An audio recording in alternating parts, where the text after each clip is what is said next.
Hi, it's Steve. Today we'd like to show you how to change the evaporator fan motor in your refrigerator. It's a really easy repair. Let me show you how we do it. Now that we've disconnected to power, our next step will be to make sure that all of the items in the freezer are removed. Then we're going to take out the freezer basket and remove the complete freezer door, and that will give us better access to do this repair. Now to remove the complete drawer front on this freezer, we're simply going to loosen up the screws on both top and bottom on both sides. These are typically a 1/4 inch hex head screw.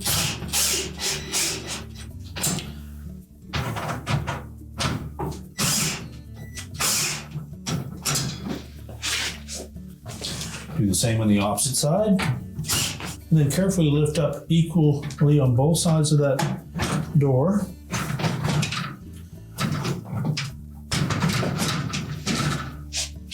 We'll remove the whole door assembly and just set that aside.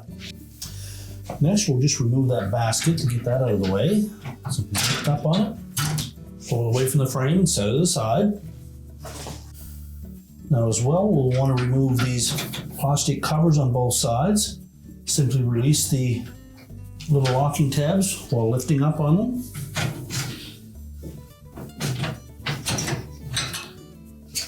And remove them.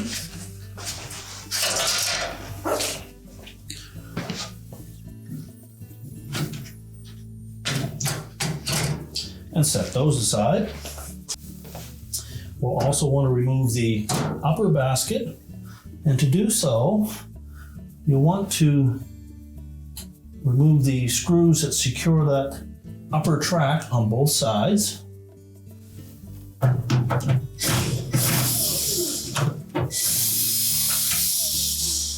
Again, these are 1/4 inch hex head screws. With the screw removed, you're able to flex that track just enough to allow it to lift up on both sides. And then pull that basket completely forward. Now to release that basket completely from that track, we need to lift up on the covers on the rear as well. There's a couple of tabs that hold those in place. Now to release the rear drive wheels on that upper rack, we need to depress these two locking tabs on the end covers while pulling up on the cover itself.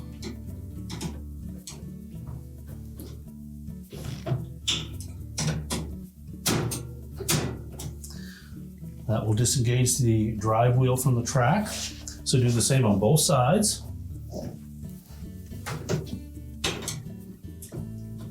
Now with both drive wheels released, next just going to flex the front of that rail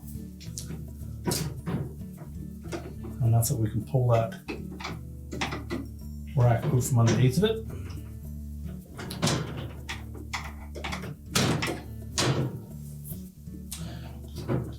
Do the same on both sides.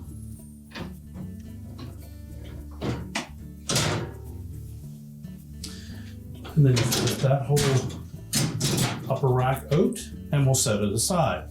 Now with the lower track pulled completely forward, we're next going to release this drive wheel on the left side.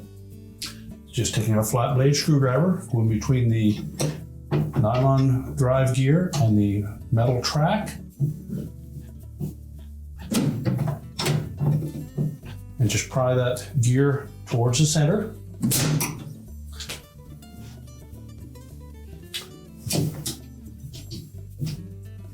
You can then just lift up on it, pull it completely away from the right-hand side, and we'll just set that aside. Now our next step will be to remove the Icemaker, if there's one installed on your freezer. There are 3 mounting screws that secure that to the side wall. One below the Icemaker that we need to remove, and then 2 up on the side wall that we can typically just loosen up enough to lift the Icemaker out of the way. These again are 1/4 inch hex head screws. So with the 2 upper ones loosened, we're going to just lift up on that Icemaker tilted away so that the fill spout at the back clears the fill cup, and then we'll disconnect the wire harness.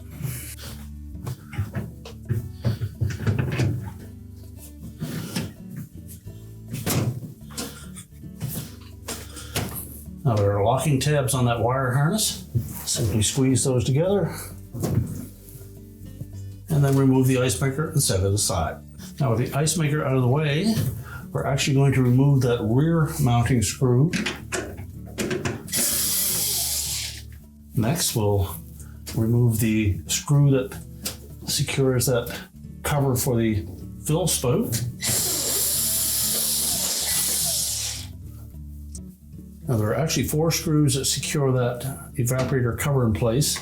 2 at the top, 1 through that mounting bracket, another one on the right hand side, and then 2 across the bottom, 1 on the left and 1 on the right. We will need to remove all 4 of those screws.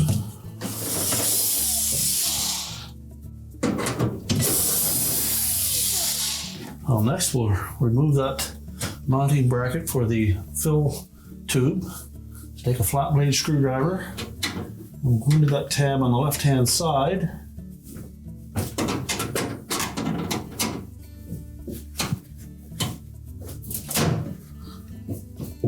You need to release that tab, so pull it towards the center.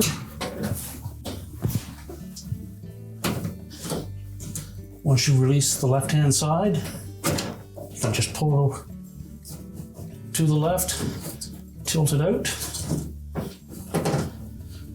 and once we tilt the evaporator cover forward, we can push that in through that opening. Now if you had an Icemaker on your model, you would also have this little deflector shield that needs to be removed. So if we put it on the left hand side, there's a little notch on that deflector, and there's a tab right below that. So with a flat blade screwdriver, I'm pulling just slightly outward on that, but we'll try to depress that tab. And just tilt that back, and we can remove that and set it aside. Now next we need to remove the evaporator fan cover. Now there are 3 tabs that secure that to a mounting bracket in behind. There's 1 in the center. There are also 2 at the top, 1 on either side. Well, you need to be pulling out slightly on that cover as you release those tabs.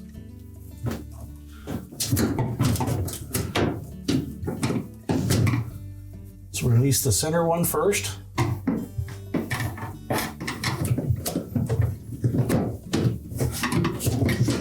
And then the other 2. And then we can lift that cover out of the way. Well, next we have a cover for the temp sensor located over on the right hand side here. Again, there's a little slot in that cover. We're using a flat blade screwdriver. We're simply going to push that tab towards the outside wall.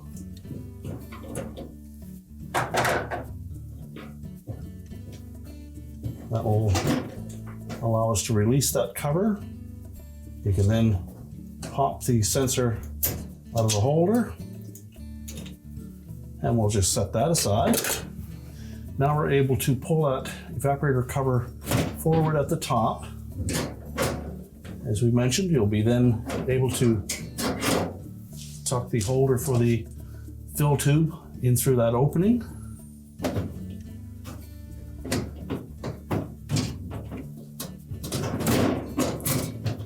And if you find that really tight to pull out of there, just lift those top 2 tracks that you removed the screws on earlier.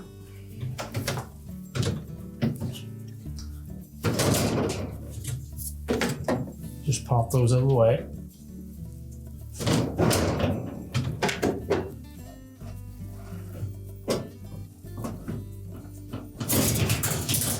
And then carefully lift the evaporator cover completely out of the freezer and set it aside. Now next, we'll need to remove the harness from the evaporator fan motor. So using a pair of pliers, we'll just pull those terminals off of the motor.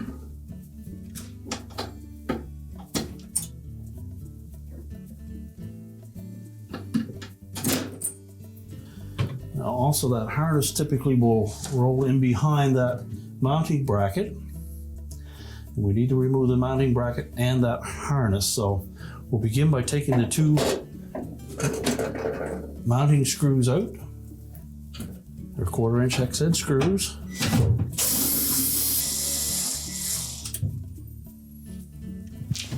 Now the harness is attached to that mounting bracket with some arrowhead fasteners. So we'll need to push those up through the openings.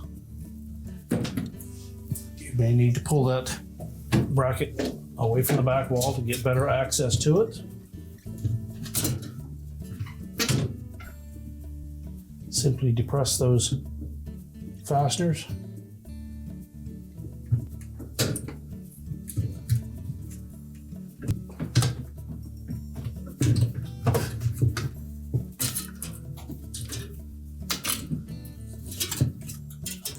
Then there's one more up on the top. And now we can take that whole assembly and set it on a suitable surface, and we can change out that motor. Now our next step will be to remove the fan blade. So we're just going to reach in behind and gently pry that blade off with a pair of needle nose pliers. And set that aside. Then we need to release this mounting bracket from the main bracket. There are a couple of tabs, one on either side.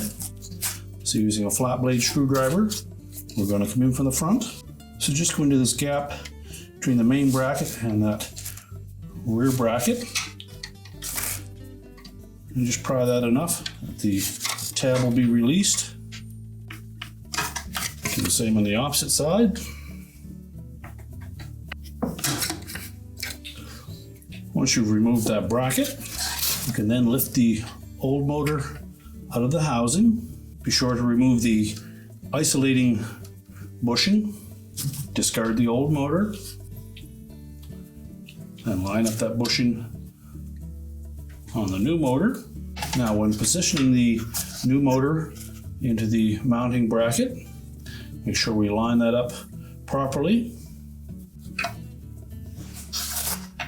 Position it so the terminals for the motor are on the correct side. Now with the motor mounted properly, we next need to put the fan blade back onto the shaft. So we're simply going to press it on. It should bottom out in the center. Now some models require the wire harness adapter. If you're simply attached directly to the motor, you can discard that portion. And now we're ready to put the assembly back into the freezer. Now our first step in reassembling will be to route that harness around the mounting bracket.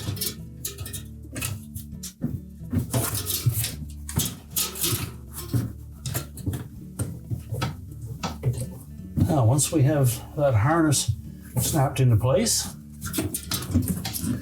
we'll line up the mounting screws at the back.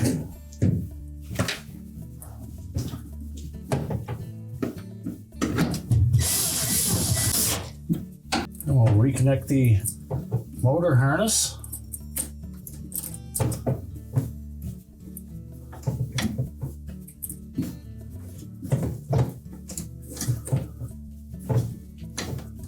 Make sure those are on nice and snug. Now we're ready to put the evaporator cover in place. Just slide it down in behind the rails.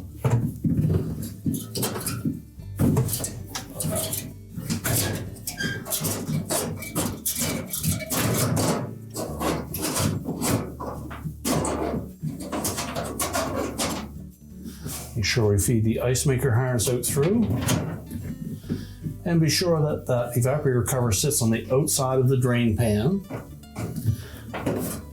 Need to locate the harness for the temp sensor.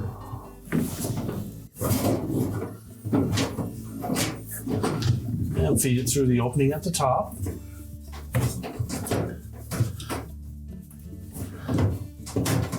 Make sure the fill tube comes through that opening. Line it up with the mounting bracket, and then we're going to make sure that that long tab fits into the opening and catches that. Press the left-hand side in until it locks in place.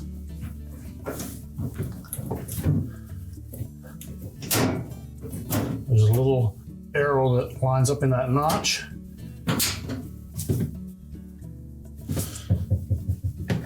You can then secure the top with a single screw.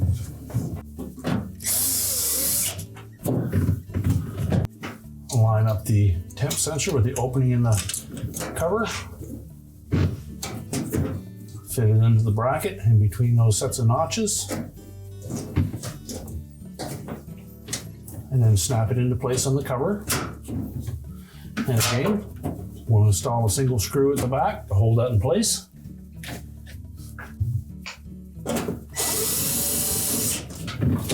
Then we'll put the bottom screws in.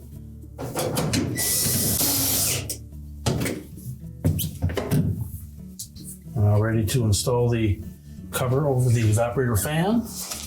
I'll line up the two tabs so that they engage that mounting bracket, and the one in the center will lock itself in place.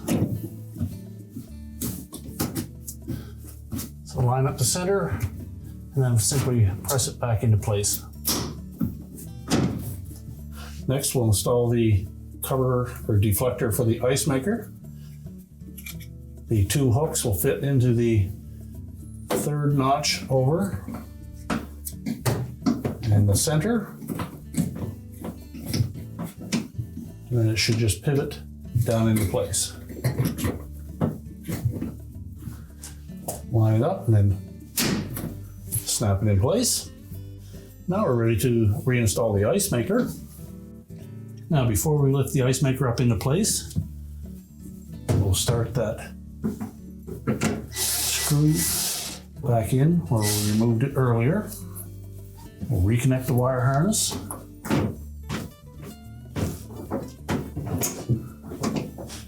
Make sure it's locked into place.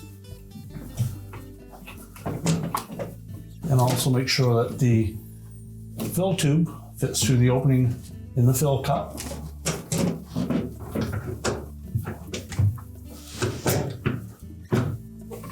And then hang the Icemaker on the two mounting screws. We'll tighten those securely.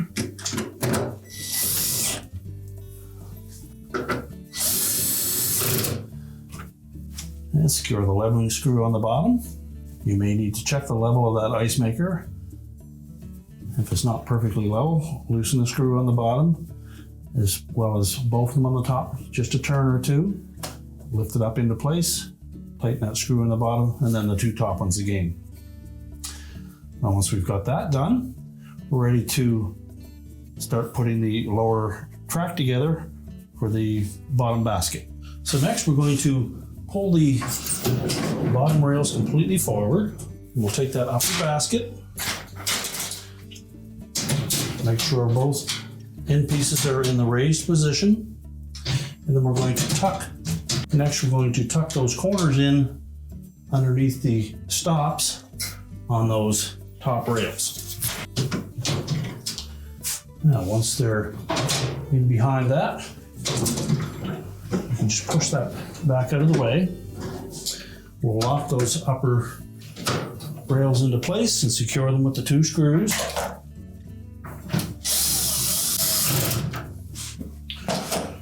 And pull that basket all the way forward until it meets the stops on both sides. Then we're simply going to press down on those covers at the back until they lock in place. Again, make sure it's pulled all the way forward, locking both sides, and then you can push that back out of the way.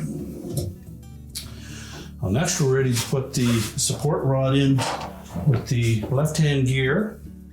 And again, we'll note that that gear has two flat sides We want to make sure that we have that proper tooth in the front notch.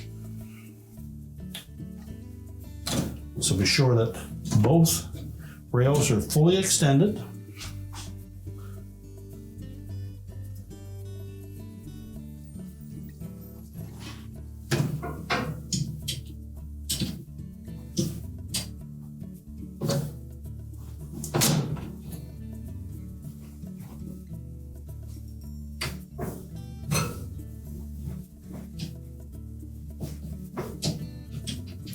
Now, because that's a square shaft, it will only go in 4 different positions.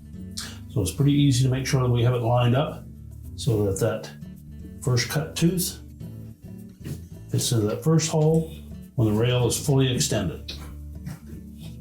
So line it up on the back and then press it into place.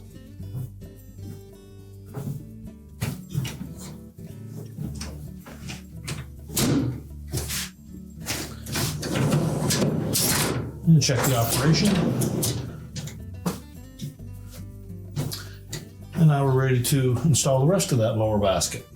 And next we need to put those side covers back on. We want to make sure that we line up these 2 hooks on the bottom into the respective slots on that metal bracket. And the top edge needs to sit over the top of that metal bracket. So engage the wheel and rod at the back, and then just snap them down into place till the locking tabs hold them there. Do the same for both sides. You can then place the wire basket into those holders. And now we're ready to put the drawer front back on.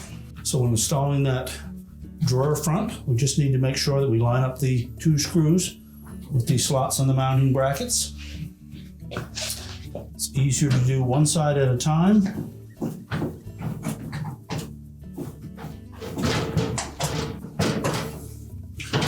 Make sure all 4 screws are engaged and then tighten them.